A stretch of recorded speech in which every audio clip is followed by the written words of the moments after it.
Hi, good morning. Today is the 5th of October, and this is our meditation on grace based on Romans, the book of Romans. We are in chapter 14 today, verses 5 and 6, and we are going to read verse 5 first. Something that one day is more important than another, and others think that every day is the same. Let all be sure in their own mind. So, Paul has been talking about food and how some people believe that eating certain types of food is actually bad for a Christian person, and then others think that the way you eat is nothing to do with your spirituality. So Paul will call those who think that they cannot eat everything weak, and those who think that it doesn't change if you eat this or that. So he calls them strong. Now he's talking about the festivals and the holy days as well. We think that he's talking about the festivals and the holy days that come from the New Old Testament story. He's not talking about the Romans' holy days, or he might as well, but I don't think he is. Some people believe that Monday is more important than Wednesday, and he's saying, well, if that's your conviction, make sure that this is good, this is true. You have to be sure in your mind of what you are doing and why you are doing it. Verse 6, those who think one day is more important than other days are doing that for the Lord. And those who eat all kinds of food are doing that for the Lord. And they give thanks to God. Others who refuse to eat some foods do that for the Lord, and they give thanks to God. We have seen that Paul said that what you cannot do is to judge your brother. But if what you are doing, you are convinced that what you're doing is for God, so keep on doing it. But don't judge your brother or your sister because they're not doing the same thing as you. The important thing here is the conviction you have, the intelligence you have that it is for the Lord. I remember that when I was a missionary in another country where it was not wise to eat pork, we decided, and we were actually told, that we should not eat pork during the time we were there. So for a few years, I didn't eat pork. We are not supposed to.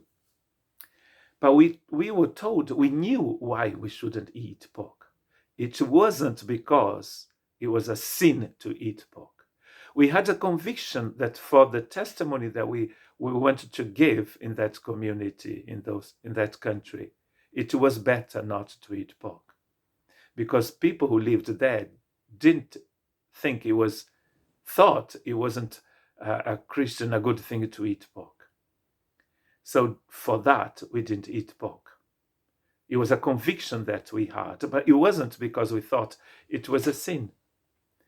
As soon as we were not there, like now where I live today, we eat pork again. There is no problem eating pork.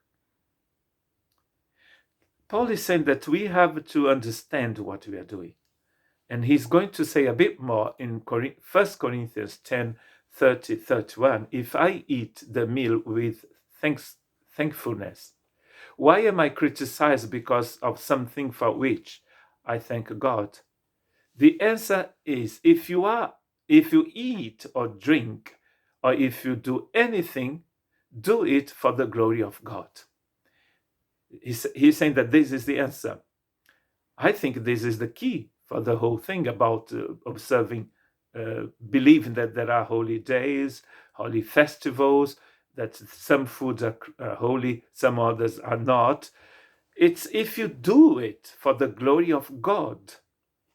If you are doing it for the glory of God, as we were told to do when we were in that other country, we were doing it so we wouldn't be a stumbling block for those people around us.